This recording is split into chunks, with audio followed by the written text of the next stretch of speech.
You're listening to The Locker Room, your home for professional and Quinnipiac sports. There is no doubt in my mind at all that the New England Patriots are the best franchise in the NFL in the past 15 years. You're out! If Mike Trout can stay on the field, we're looking at one of the best players in Major League Baseball history. It blows my mind that Kendrick Perkins is still a player in the NBA. Here are your hosts, Austin Basile, Jason Davis, and Josh Brewer. Good evening, sports fans. Josh Brewer alongside Jason Davis on this Monday, April 20th. We're coming at you live from WQAQ on Quinnipiac University. It was a rainy April 20th. A lot of rain. Kind of crummy if you ask me, but, you know, it happens. We're almost out of here anyway. Yeah, I guess. 2 weeks, then finals. Yeah, I don't think I have to be here finals week. Are you kidding me? I don't think I have to be here. Get out. Which is fantastic. Ugh. But we digress a little bit. Lots of sports news. You know, NBA is in the playoffs. MLB season starting to get in the swing of things, and then you have the NHL also in the postseason. Then you know, you had huge NFL news. The Eagles are going to try to sign probably the biggest signing of the offseason, right? All of football. Who's DeMarco Murray? Yeah, I don't care. He doesn't matter. Tim Tebow. He's going to be going to the Eagles. MVP, calling it. You heard it here first. And you know, it's funny because a few years ago, Chip Kelly had a comment on Tebow saying that he wasn't that good of a quarterback. And pretty evident. Can't run an offense or whatever. Yeah. Fast forward a couple of years, and he's trying to sign him. I saw something online where his three quarterbacks on the team are amongst the top 5 of the worst QBRs in the past 5 years. It's just like, he has the worst quarterbacks on that team. I do not know what he's doing. Yeah. I mean, when they traded LaShawn McCoy, people on social media were saying, oh, it's not the Philadelphia Eagles, it's the Chip Kelly Eagles. Oh, they're saying it's not the Philadelphia Eagles, it's the Philadelphia Ducks. Because Chip is basically just bringing in all his former players, all those Oregon guys, and basically anyone who doesn't like Chip or goes against him in any way at all, even in the slightest form, he'll send them off. Yeah, right. You know, originally they weren't even going to try to get Kiko Alonso, which isn't even that great of a return for LaShawn McCoy. Right? Kiko... Like, coming off the ACL injury, which is huge. Huge. Never know what you'll get from somebody coming off of an ACL. Exactly, and it's not like he's had a ton of experience, you know. He was a rookie, and then he got hurt. Yeah. So you're trading LaShawn McCoy, one of the best running backs right now. Yeah. Come on, So that was kind of fascinating, but apparently that's Kiko Alonso wasn't the first option they were really going for. Eagles actually wanted to get draft picks in return for McCoy, maybe get a little more young talent out of the draft, and that didn't work out because that's not what the Bills offered. So they just took it. I think that's the biggest news of the day. We can go home now. All right, yeah, see you guys. Yeah. No, we actually have quite a few things to talk about. The most major thing, obviously, is going to be the Quinnipiac women's ice hockey team. This news has slowed down a little bit now. It's been quite a few days since the most recent development, but a fantastic report came out of Q30 Sports, courtesy of John Alba and Maury Horsch-Gordon, and it sort of chronicles the whole Rick Seeley resigning ordeal that Quinnipiac Athletics has been pretty quiet about. Jack McDonald did make a statement saying that he did not know about the allegations that these Clarkson players made against Seeley when Jack hired him way back when. So, you know, the way I saw it, there were two things. One, either Jack McDonald knew about these allegations and hired him anyway, which obviously here wasn't the case, or at least Jack says it wasn't the case. And then the second thing is, if he didn't know, which he says he didn't, isn't that a huge flaw in the hiring system that you have a coach who has you don't find that allegations of abuse towards his players? So somebody messed up somewhere because somebody dropped the ball. Yeah, I feel like that's a thing you'd want to know if you're hiring a coach. Right? So, like, there's no way, because it was reported that when he was in his previous coaching positions that it was reported, right? So I feel like it came out there and people knew about it. Somebody didn't do enough research into him. They must have just been like, oh, he's a good coach, let's hire him, and didn't even do any sort of background check or whatever. I mean, because if you look at the accounts, and if you go to Q30television.com and head over to the sports section, the article here is quite extensive, and it also has handwritten notes from a parent of one of the Clarkson players that was abused by Rick Seeley back in the early 2000s. So this is really, it's a fantastic piece of investigative journalism, and it's just really compelling. It's definitely worth a read. It is long, but it's so worth it. The quote from Jack McDonald that came out this past Wednesday goes, quote, "Obviously, if we knew what is being alleged, then the hiring just wouldn't have happened." So, like we said, somebody kind of dropped the ball in the application process if that was able to slide through there. Yeah, right? Like, I feel like that's a huge red flag, but to each their own. I guess. And then they also reached out to Public Affairs, who unsurprisingly said that the university is not going to make any additional comments. So I think that's pretty much all we're going to get from any Quinnipiac they'll just say related people, because they're just going to deny comment. So it's really going to have to come from the players, which I don't see happening right now, especially not right now, in the future, I think, possibly. Yeah, once they graduate and they're out of the Quinnipiac system, they got everything they need to, then we'll hear from them. Right, absolutely. I think that the first people we're going to hear from are seniors and those who've already graduated who played under Seeley, who are going to be the first, because, they have nothing really to damage, no bridges to burn, other than, maybe not coming back for an alumni game or something like that. But other than that, they have nothing to lose. But I just want to touch on some of these inappropriate actions that were going on in this locker room and on the ice and things like that. There was one report that Seeley fired a puck at one of his players during practice, which, I don't know, you just can't do that. No, you cannot do that. And apparently, from talking with some players, the girl actually didn't even know that he shot the puck at her, because I guess she was facing the other way or something like that. But then the other players on the ice told her afterwards, and he's like, yeah. And they're like, Coach Seeley just fired a puck in your direction.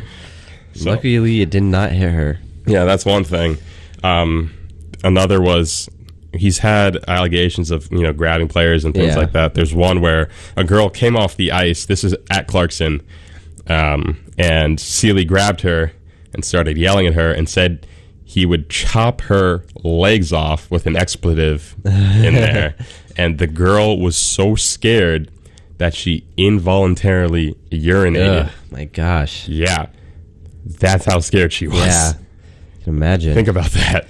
Have you ever been that scared? No. Yeah. So I can't even imagine what that was like. That just sounds awful. So David Bills, he's the father of the Clarkson player who wrote a letter to Clarkson administration. Clarkson administration said they were going to look into it, and it's been however many years, 11 years since these incidents were reported, and nothing ever happened, and nothing has happened, and nothing's going to happen most likely.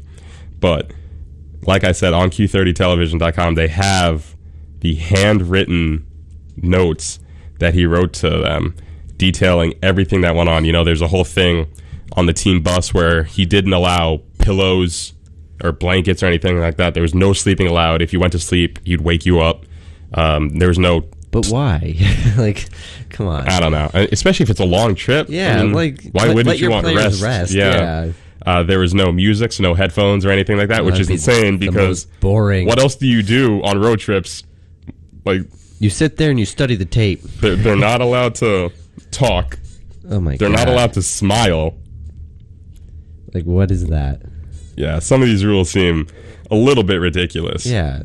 Sit forward, keep your eyes on the back of the chair in front of you. Yeah. There was one girl who said that she was afraid to fall asleep by herself and that she needed another girl physically in the bed with her so she could close her eyes. God. What? The girl literally couldn't sleep. She was that petrified. Some of these girls are actually still going to therapy today. Yeah, I saw because they were just so destroyed by what went on with this team. And at some point you have to say, is it even worth playing hockey if the coach is doing these supposed one of the girls things? Transferred, I see in this, because she didn't want to take it anymore. it's sad because this is the game they love. They come to college to play, so obviously it's like their number one sport, the favorite thing that they have to do. And then you're scared to do it, and if you don't do it right, you'll get yelled at and punished, and which makes you play even more on edge, which probably makes you make more mistakes and cause you to get yelled at even more. It'd be so awful. It's an endless cycle, yeah. Yeah, so I would leave. Yeah. Them. One of the players said that another thing that he did was that after games, he would just make them skate, back and forth, back and forth. And she said that he would do that until they puked.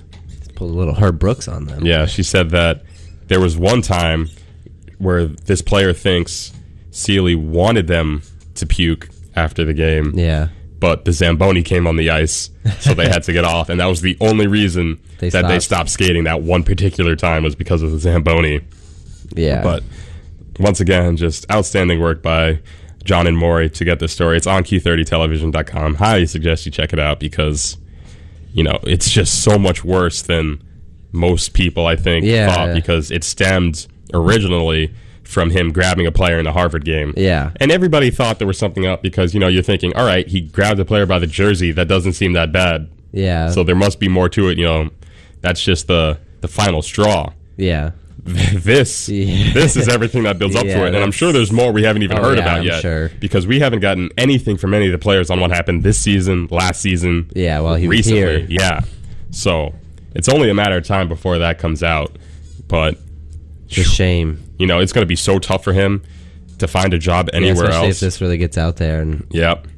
Like, who's going to hire him now? You can be a great coach, but it's college hockey, and I don't think anybody's going to hire you if you're going to be abusing your team. Yeah. I mean, how's he going to get a job? Who's legitimately going to hire this guy? I have no idea. And I think he has, 2 daughters, I believe, or something like that? Oh, boy. So he needs a job. Yeah. But I don't know who's going to be giving it to him now. Because somebody that doesn't know what's going on. These allegations are pretty serious. But sticking with Quinnipiac hockey, switching over to the men's side, Matt Pekka scored his first career professional goal the other day for the Syracuse Crunch, which is kind of nice. He had his first assist, what was it, maybe 2 weeks ago? He assisted on what was then a game-tying goal, but they went on to lose the game. But he actually scored for the Crunch at the 5:11 mark of the first period. And it was a nice goal, too. It was. It was a nice move he put on. You can watch the goal. If you follow the AHL on Twitter, they posted a little GIF of it.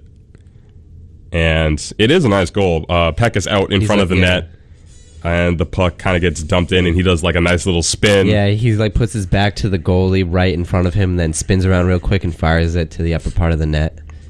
No, yeah, it's a goal scorer's goal. It was a pretty nice goal, so it was nice. Unfortunately, the Crunch lost 4-2 to Bridgeport. So in his when he got his first career assist, they lost. When he got his first career goal, they lost. So that's kind of unfortunate. But the Crunch are in the playoffs. Could play Dan Federico and the Penguins. That'd be really cool. So, we might get some Bobcats facing off against each other in the future. That'd be pretty sweet. And I'm sure they would enjoy that. That'd be a lot of fun. Go up against one of your former teammates, one offensive, one defensive. Game. Yeah, that'd be fun. Yeah, just imagine Pekka going in for, one-on-one, and that one is Federico. Yeah. Showdown, Bobcat showdown. That'd be funny. But sticking with hockey now, playoffs are obviously in action. There's only 2 series that are currently 2-0 or 3-0. So you have the Canadiens up 3-0, and you have the Anaheim Ducks up 3-0. Other than that, everything's pretty close. The Blues and the Wild are 1-1. The Rangers, I haven't watched much Rangers. I've watched maybe 2 games all season. Oh, so you'd say you're a diehard fan? Yeah, definitely. 2 or 3 all season. And I decided to watch Game 2 against the Penguins at MSG. And when I turned it on, the Rangers were up 1-0. So I said, okay, sweet. We'll take a 2-0 lead heading back to Pittsburgh. And then the Penguins scored. All right, that's fine. Then the Penguins scored again, and then the Penguins scored again. So at this point, I was thinking the hockey gods were kind of punishing me. Yeah, probably. For not watching any regular season games and then turning on the TV to watch a postseason game. Well, it's probably also because you were in class. Yeah. The So school gods weren't on your favor either. yeah. So I was like, all right, Bummer. guess no hockey for me. Yeah. Was getting ready to turn it off, and the Rangers scored on the power play to make it 3-2. But even at that point, I was thinking, you know what? The minute I turned on the television, they scored 3 goals, and I think 2 of them were from Crosby. So I'm just going to turn it off now. And they went on to lose that game 4-3. The Islanders are up on the Capitals 2-1. I think that the game 3 went to OT, didn't it? I think the Islanders won that in overtime, yeah. It's weird that the Islanders are good. What is this? It's like, well, what? You have to do almost a double take. Yeah. Not used to that. And they're moving to the Barclays Center. I mean, I don't like that move, actually. Yeah. But I don't know. It's weird thinking that they were actually good this year. This whole year, they were, on top. They were up in the standings. I was like, all right, it's a fluke. They're never good. They're never going to be this good. And then they stayed good, consistently made it into the playoffs, and now they're winning. That'd be an interesting series if the Rangers and Islanders the can New both York move showdown. on. Yeah, have a little metropolitan. I guess both teams are pretty much always the home team, right? Yeah. Islanders fans can just travel up to where the Rangers play, and the Rangers fans can go where the Islanders play. Basically. I mean, if this was, next year, you would have the same thing as when the Knicks and Nets play. Yeah. You have the Rangers at MSG and the Islanders at Barclays, like you have the Knicks at MSG and the Nets at Barclays. Yeah. So that's going to be interesting. Are they going to change the name? I heard they're not. But New York Islanders, even though Brooklyn's kind of like pushing it for Long Island, geographically, technically it is. But come on. Does anyone really consider it? No. Maybe it'll be like the New York almost Islanders. I was upset when I first heard about this. This was back in high school, so maybe this was, I don't know, maybe 4 years ago, 5 years ago, when the rumors first started swirling that the Islanders were going to go to the Barclays Center. And I said, no, why are you going to taint the Nets with this bad ice hockey team? We don't want them. Yeah. No, just stop. Keep them out at Nassau Coliseum and just leave them there. But, if they're going to win. I mean, maybe it'll help the Nets move up a little bit. I mean. Yeah, the Nets the Islanders would be a good example. Yeah. Nets will say, oh, they're good. We have to do well now. Yeah, we can be good. We'll get into maybe it'll be symbiotic relationship. Later. Yeah. I mean, we'll have to see what happens next season. Yeah, did you fill out a NHL playoffs bracket? I did. Who would you have? In the finals, it kills me to do this because it's either the Rangers or the Canadiens, and I despise both teams. And I didn't know what to do, and I think I chose the Rangers because I hate them less than I hate the Canadiens. So I have the Rangers against the Ducks. I went with the number 1 seeds. Okay. Being from New York, and being that the Rangers are the only team I've actually gone to a game for, I picked the Rangers to come out of the East, and I picked the Blackhawks to come out of the West, just because they're consistently good, but I don't want them to win. Pat Kane, don't underestimate them. No, I know they're good, but they broke the Bruins' hearts. They're a 3 seed, but you have to consider that Kane was out for a while of the season. Yeah, yeah. So you keep that team healthy. Yeah, they could definitely push a 2 or 1 seed. So I think they're pretty dangerous. So yeah, I have Rangers, Blackhawks in the finals, and I obviously have the Rangers beating redemption for the Kings last year. Yeah, I want the Ducks to win. I don't know why. I like their jerseys. Can we go back to the Mighty Ducks? Yeah, right. But I don't know. Because I don't like anybody in the Eastern Conference to win, and I don't follow it as much as I would have liked this year, and I don't know what's going on in the Western Conference as much, because obviously the Bruins aren't in the Western Conference. So, but I hear good things out of it, so I want the Ducks to win, beat the Rangers. Okay. I think I'm going to take the Canadiens over the Senators. They're up 3-0 right now. Nope. No, Senators come back right here. Oh, okay. All right. You heard it here first. Jason Davis is calling the Senators to win the next 4 games against the number 1 seed Canadiens. God, good luck, Jason. I'm going to take this Tampa Detroit series. That's a tough series. The Red Wings are always good. Yeah. Have they been bad since we were born? I think it's been 20 plus years in a row they've made the playoffs. That is unreal. Like, it was last year or the year before where they were on the edge. They were like the 8th seed or whatever, and it was like the first time in like 20 years that they weren't going to make it, and then they pulled it out like last second. It's unbelievable how good they've been for how long. Yeah, that's unreal. They've been so successful. I think I want to go Tampa Bay, though, just because Steve Stamkos he's so good. Phenomenal. Obviously, Rangers over the Penguins. And then I don't like Alexander Ovechkin, so go Islanders. And It'd be nice to see the Islanders to actually advance in a round, like finally make it to the playoffs. They're finally good for once. I'd like to see them win. I've always sort of rooted for them. Not really, but sort of. And that'd be cool to have a nice little New York series. Yeah. You know, we're used to the Devils and the Rangers the past few years. Oh, yeah. Going back to the days when, you know, the Devils had Brodeur, Scott Gomez, Chris Drury. Both of those guys, Drury and Gomez, played for both the Rangers and the Devils. The Rangers kind of stole them. But that's what we're kind of used to, and all of a sudden the Islanders slide in. Devils are not there, and that's a little odd. Yeah, it's weird. Yeah. Out in the West, I don't really know about the West. I just know they're good teams, and when the Bruins played them, they lost most of the time. But I would say St. Louis is definitely a contender to go to the, I guess you'd say the Final Four, the semis. They've been a very good team, very consistent. But the Wild were good, but they were streaky this year, which is why I don't think they can make it through this, or at least far into the playoffs, just because they haven't shown that they can consistently win. Okay, yeah. My Western Conference Finals, I'm gonna go Blackhawks.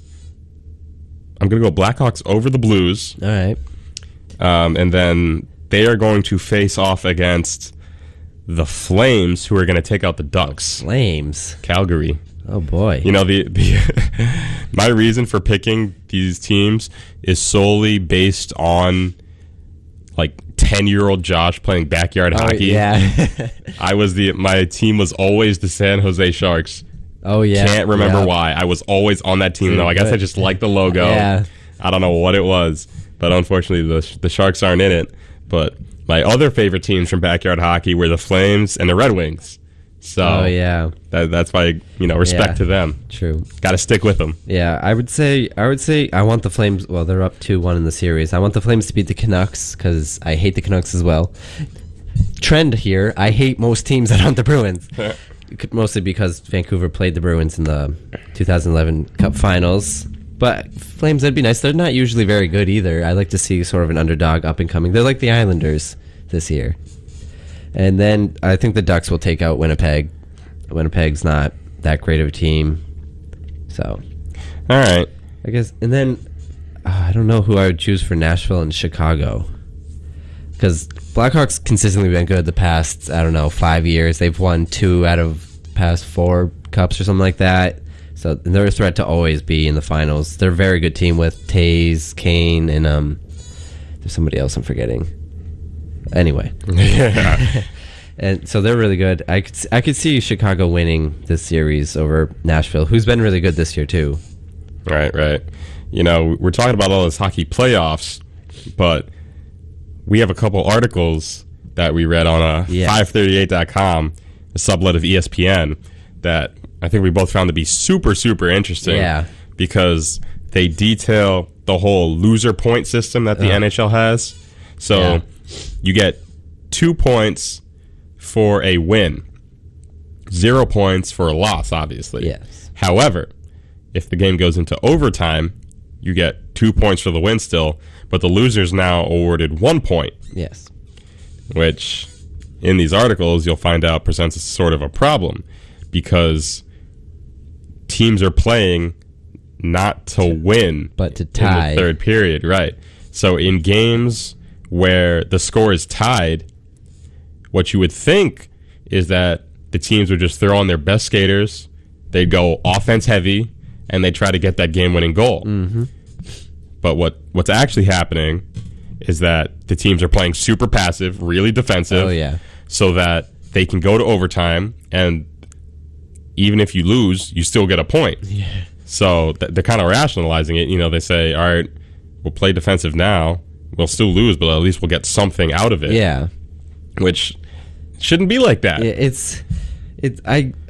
In a way, you can say you understand it, because if you're going to overtime, that means you played an equal game with the other team. So both teams are awarded a point for like the regulation, and then they're like, all right, whoever wins in this overtime period will give you the extra point because you were the better team, but only slightly because you had to go to overtime. You can see that rationale, but it leads to so many other problems, and I don't like it, because it really can it messes with the standings. Where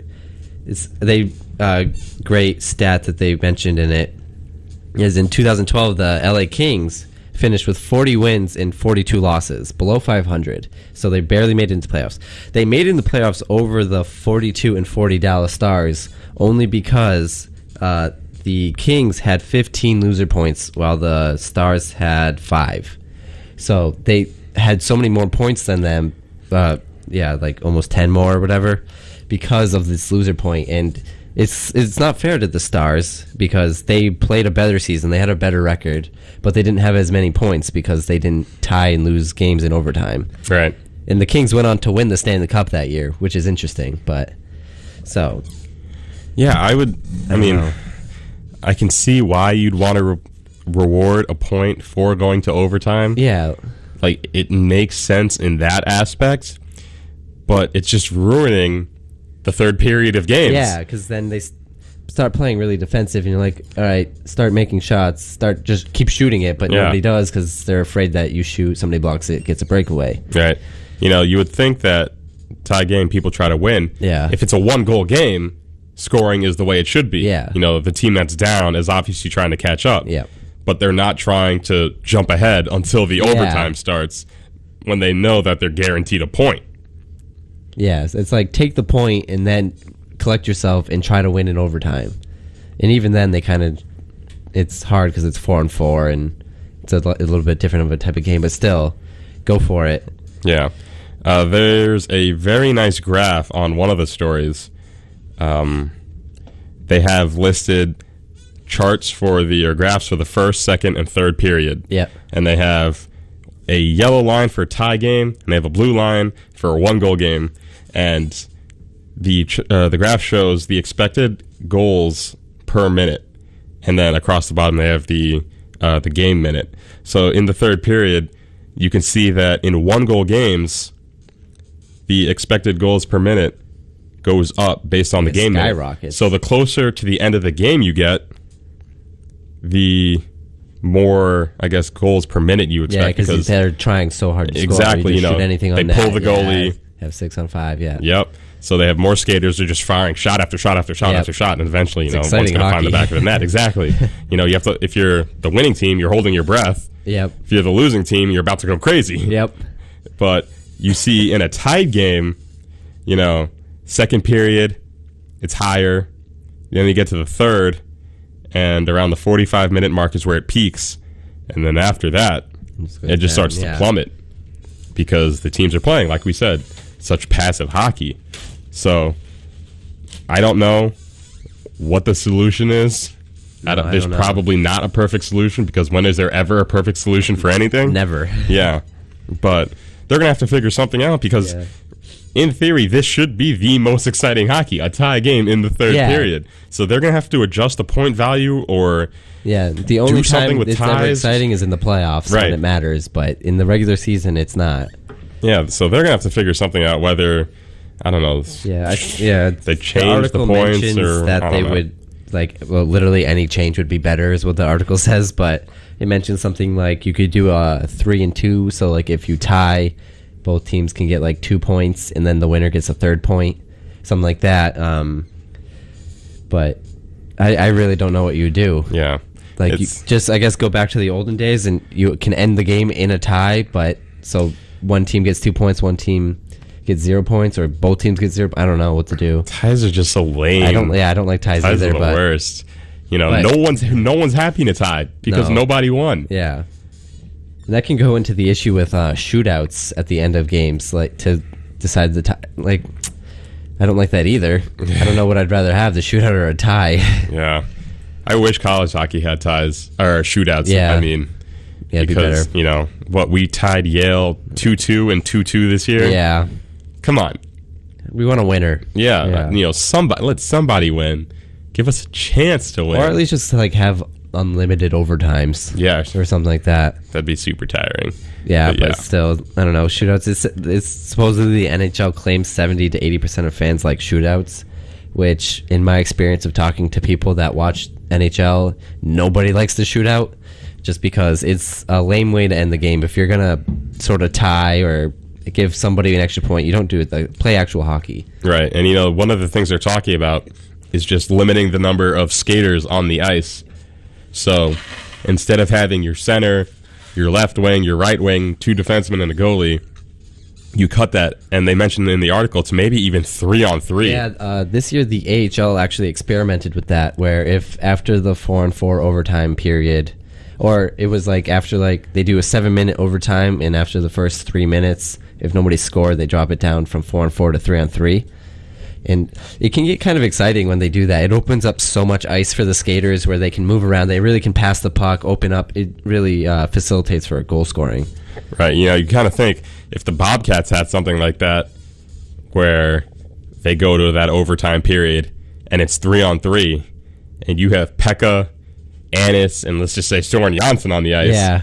3 super fast, super gifted players, so talented. And they have so much space. Yeah, and they can do anything they want. Exactly. That'd be so entertaining, I think. It would be. So entertaining.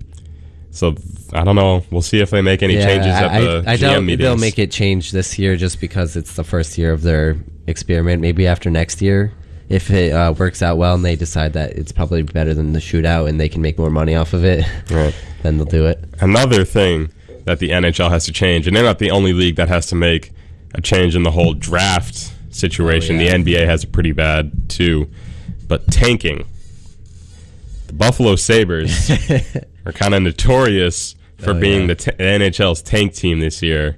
Yep. And it got bad. That was bad. So we have a couple videos here that we're going to try to get playing here.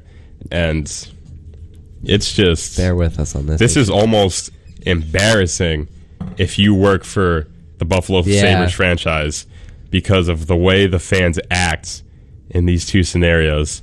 So, Sabres are playing the Coyotes. Both bad teams, actually. Yeah, very bad teams. Sabres are obviously not trying to tank, not openly trying to tank, I should say. They're, quote-unquote, trying their best. Right. But not really. So, they want that first-round draft pick. Yeah. Here is the first goal that was scored in the Coyotes-Sabres game. It was scored by the Coyotes.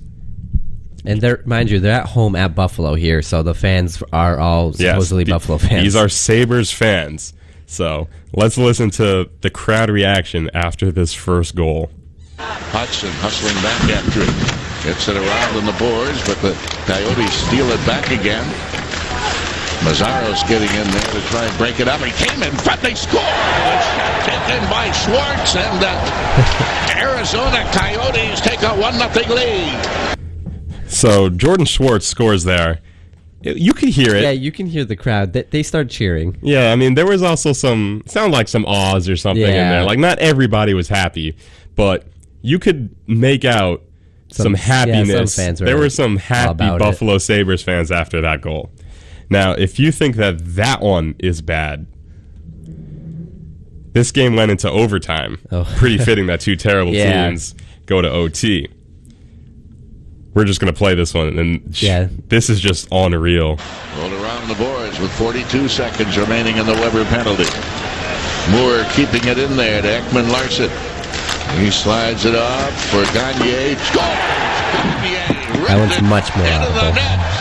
So he was foiled earlier in the game, not this time, and then So in a 3-3 game in overtime, the Coyotes worked the puck around, managed to get a goal, and I almost wish that the play-by-play guy didn't talk because, it kind of focused on him, but that is loud cheering. The crowd went for it. Let's play that one more time. On the boards with 42 seconds remaining in the Weber penalty. Moore keeping it in there to Ekman Larson. He slides it off for Gagne. Score! Gagne ripped it into the net. You know, and it's funny because you can watch this video. You can just search for it. It's on. I found it on USA Today. In the video, you see Sabres fans in the first few rows stand up and put their hands straight up in the air. Like the Sabres one, but they didn't. Yeah. You know, one step closer to securing that first-round draft pick at the time. So, it's sad. To say tanking is not an issue is probably the biggest lie of 2015. Yeah. Both the an issue. The NHL and the NBA. They both have their issues. So, maybe we should write a letter to the commissioner of the NHL. Yeah. Fix the whole point for a loss thing and fix the tanking scenario because both are bad. Yeah. I would say tanking's worse. Yeah, probably, because then you're like purposely losing games, and then the team loses money because not as many people are going to go out and buy tickets to watch a team lose on purpose. Like, and then obviously your team's bad enough for at the beginning of the season when you are trying to win and you're not. So, like, even if you get the number one pick, that doesn't automatically mean next year you're going to be a playoff contender. Right. You have other things you have to do, so I don't know. It's tough. Yeah, I read an article. It'll take time, though. Yeah, I read an article where they were talking about different ways to like fix it, and they all seemed kind of complicated, and I didn't understand completely.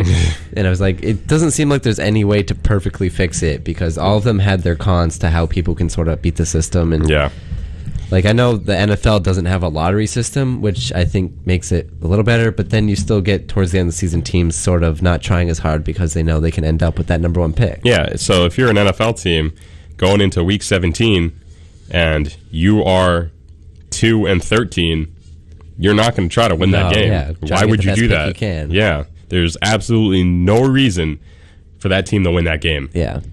And, you know, they came out with a proposed change for the NBA's lottery draft because it's been a problem. Yeah. Look at the Sixers, constantly losing for the past several years. So the way the NBA one works is the worst team gets the best chance at that number one pick. It's interesting that they never do. The worst team hasn't gotten the best pick since 2004. So try to aim for being like the second or third worst team. You know, when the Magic took Dwight Howard number one.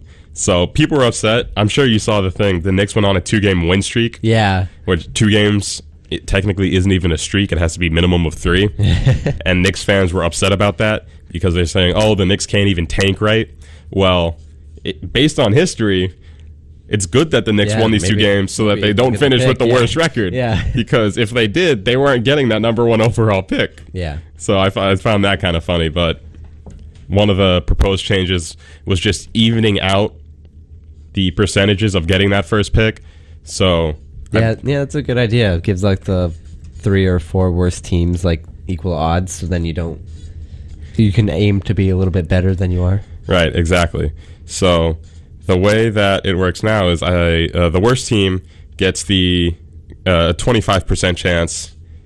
The second team, 16.4%. Same for the third.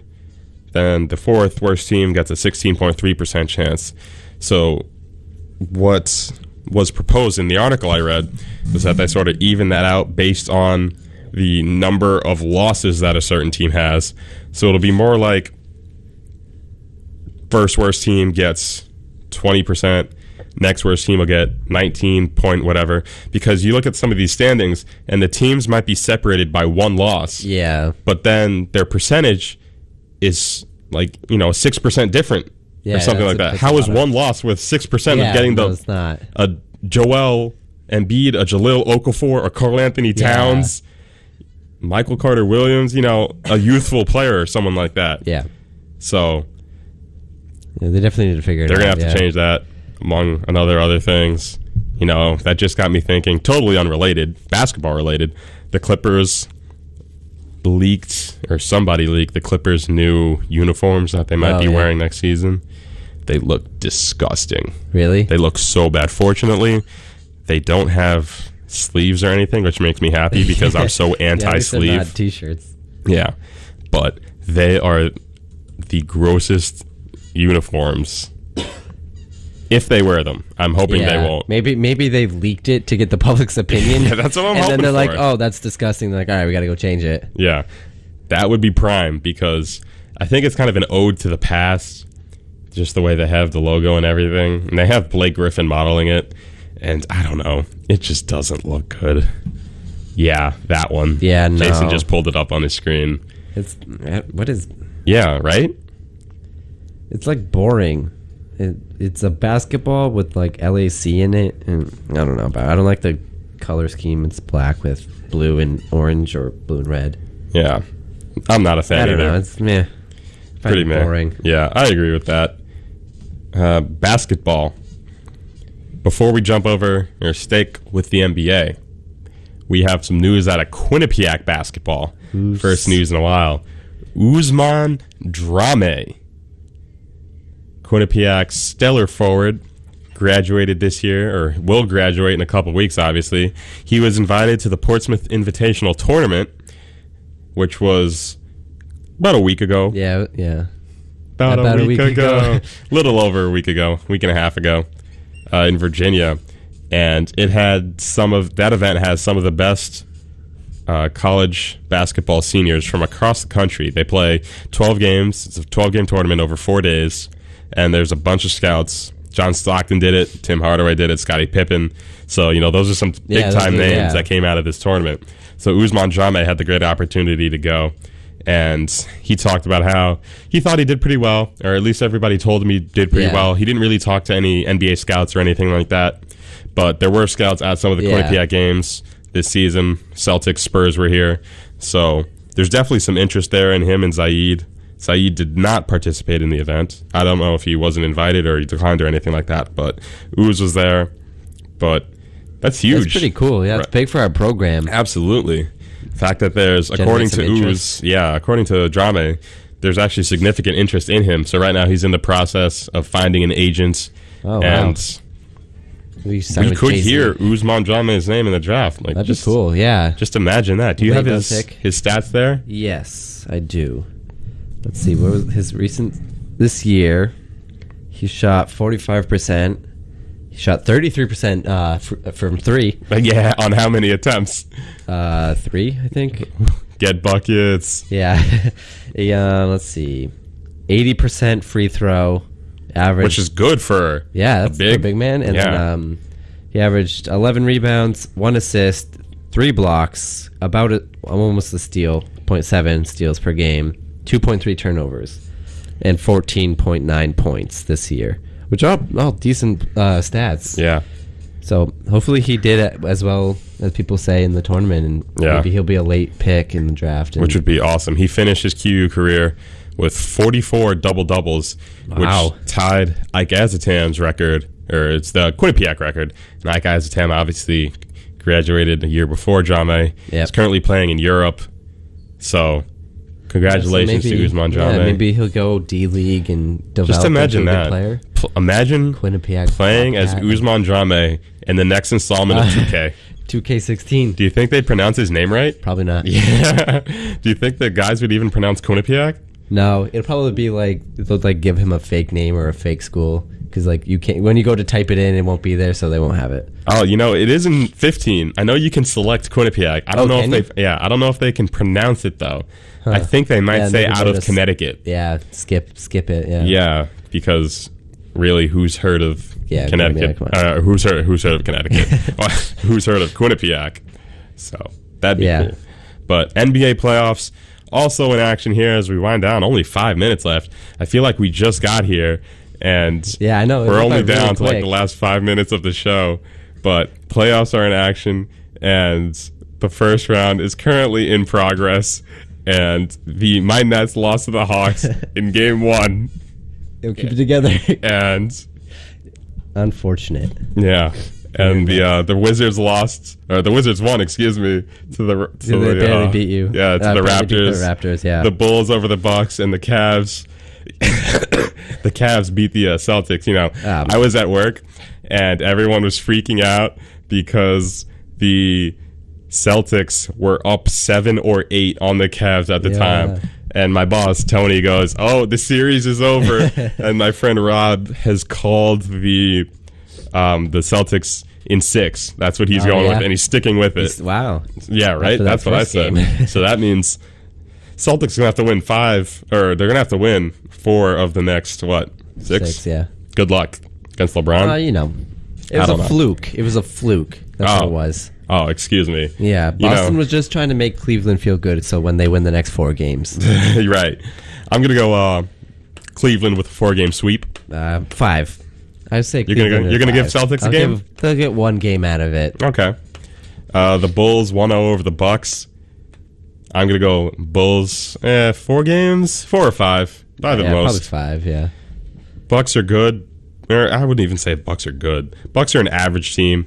They only seem good because they play in the East. And that's basically it. They're a 500 team. Yeah, Bulls are good, especially with Rose back. Yeah, he's back. And, that's just exciting for the city of Chicago. It is. I saw something on Twitter. It was probably a joke, but they were saying if you retweet this tweet and Derrick Rose makes it through the playoffs healthy, he'll give everybody that retweeted it $10.